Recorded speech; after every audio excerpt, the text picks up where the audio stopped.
Hello friends! ఈ వీడియోలో మనం విజయవాడ శైలజ థియేటర్‌లో ఆడిన 100 రోజుల సినిమాలను చూద్దాం. శైలజ థియేటర్ జూన్ 8, 1978న అమితాబ్ బచ్చన్ 'త్రిశూల్' సినిమాతో ఓపెన్ అయింది. ఫస్ట్ 100 డేస్ ఫిల్మ్ ఎగ్జాక్ట్‌గా తెలీదు.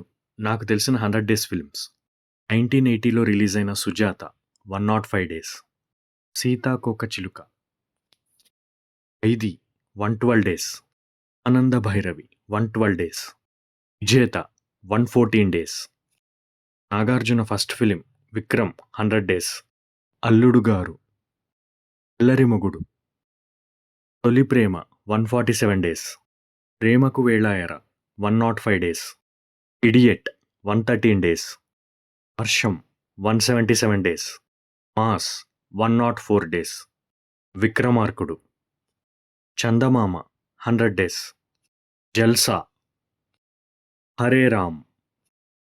ఒకవేళ నేనేదైనా 100 డేస్ ఫిలిం మిస్ చేసుంటే కామెంట్ చేయండి. ఈ వీడియో మీకు నచ్చినట్లయితే లైక్ చేయండి. ఇటువంటి మరిన్ని వీడియోస్ కోసం సబ్స్క్రైబ్ చేయండి. ఇలాంటి theatre and movie run details అంటే ఇంట్రెస్ట్ ఉన్న మీ ఫ్రెండ్స్‌తో షేర్ చేయండి.